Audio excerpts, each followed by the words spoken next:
join my colleague, Duncan Golestani. Martin, thank you very much. Hello, welcome to BBC News broadcasting on BBC One in the UK and on the BBC World News Channel. A major incident is taking place in London tonight with reports of multiple casualties in different locations. Armed police have closed a major bridge after a vehicle swerved off the road, hitting a number of pedestrians. Police say there's been more than one fatality. Officers then responded to reports of stabbings nearby and shots were fired. The first incident happened at London Bridge, one of the major arteries between the north and the south of the city. The reported stabbings took place in Borough Market, which is nearby. The British Prime Minister Theresa May has described the incidents in London as a potential act of terrorism. OK, let's talk to Tom Simons, our Home Affairs correspondent. He's on Southwark Street, near London Bridge. Tom, what more can you tell us that's happening there? Well, as is always the case in these situations, the police have put in a very wide cordon around the locations where these attacks happened. Just to give you some idea, it's at the end of the road there. You can probably see the furthest blue flashing light, which I think must be about, well, very short distance from the Borough Market area. Now, Borough Market is a food market, like a farmer's market, where people often go at the weekends for lunch. It's surrounded by bars and restaurants. It's a very busy place at this time on a Saturday night. It's opposite London Bridge Station, which is a place where people obviously head to go home after a night out in central London.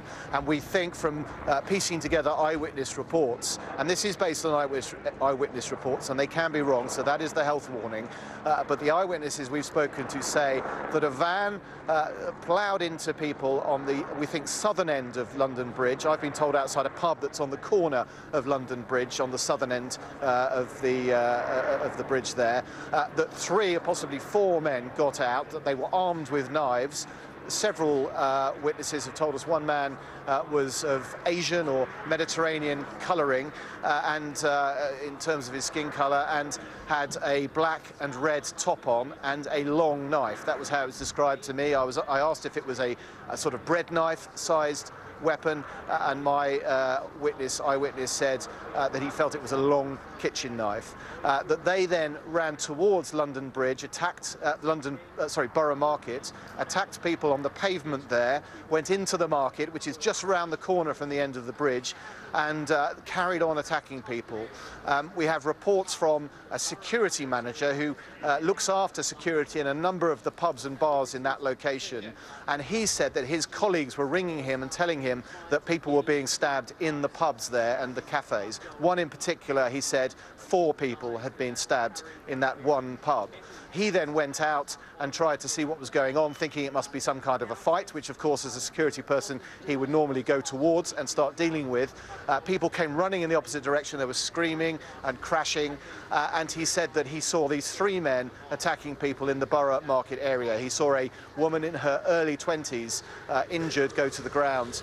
He didn't see any police officers. We have several other eyewitnesses who say that they saw the police shooting at some of these attackers. We have one unconfirmed report that 2 men were shot dead by the police. But the Metropolitan Police, who have obviously the job of dealing with this in the initial stages and investigating it, have not said anything in detail about what has happened tonight. They've just told people to be vigilant and stay safe. I think their last Twitter message was that people should remain calm, vigilant and alert. But as you say, there is a large police operation going on here, a big cordon in place. One more thing, there are obviously going to be concerns that this is an ongoing terrorism incident, that there are still people running around potentially attacking people. There was a report at an underground station not far down the river from here at Vauxhall.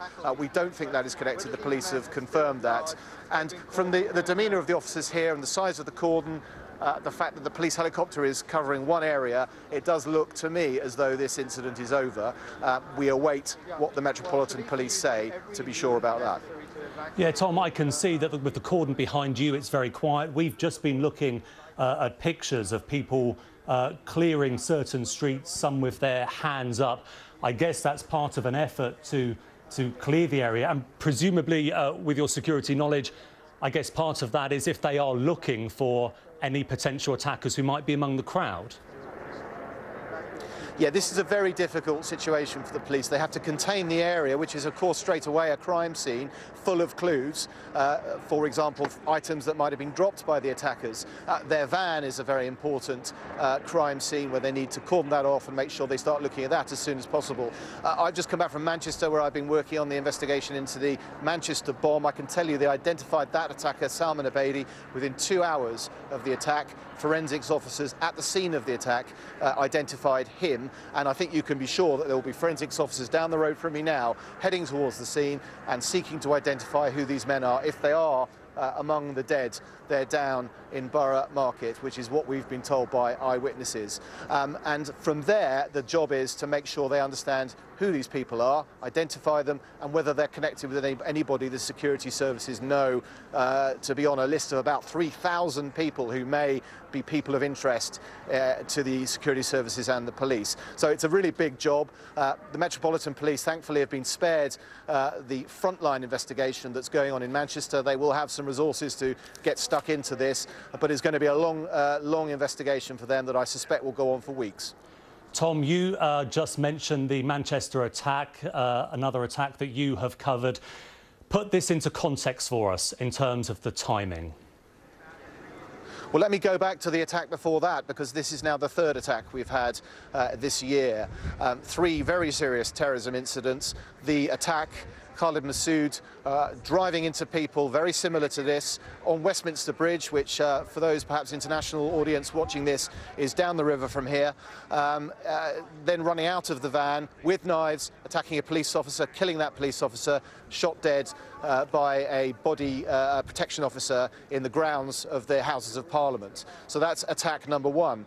Very similar to this, it seems, on the face of it.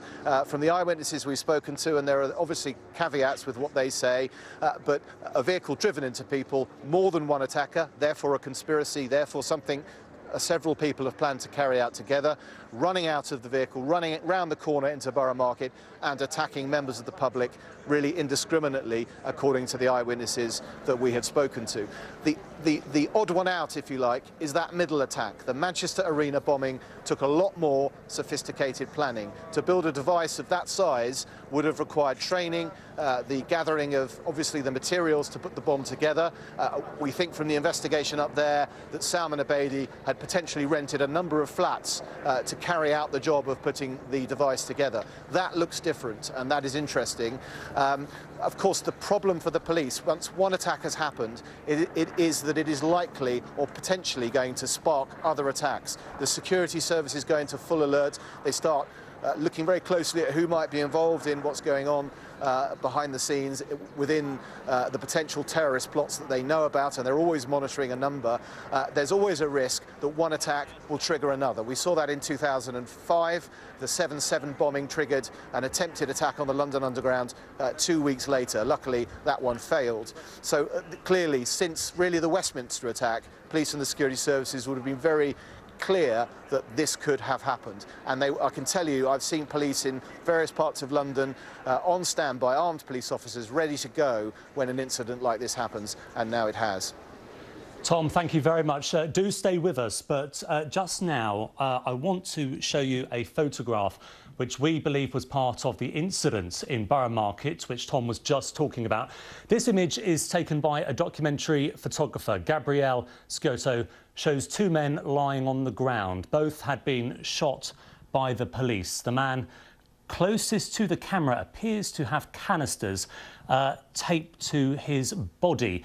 And interestingly, that is something that has been across social media over the last hour and a half, but not something that we've been able to verify. But now we can see in that photo a man lying on the ground with what appears to be canisters strapped to him. The photographer says he was alive at the time he took the picture. He said the other man was not moving. The picture was taken outside the Wheatsheaf pub inside Borough Market. And you know, remember, for our viewers who aren't familiar with this part of central London, this is an area of London where there are lots of pubs and bars and restaurants and food stalls close to the River Thames, very, very popular with Londoners and tourists alike.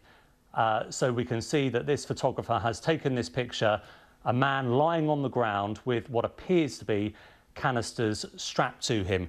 And interestingly, that is a detail that has come up repeatedly over the last hour or so, particularly from diners in restaurants, saying that they saw a man or men approaching with things that were strapped to them, and they used that word canisters. And now we can see it for ourselves. It looks like canisters strapped to his body, lying on the ground with some sort of counter-terrorism officer, I believe, standing over him. And we can see sort of various restaurant paraphernalia, tables and stools knocked over outside the Wheatsheaf pub there. That picture has just come into us. OK, let's go to Nick Reishi, who is at London Bridge. Nick, just bring us up to date what you saw and what witnesses have been telling you.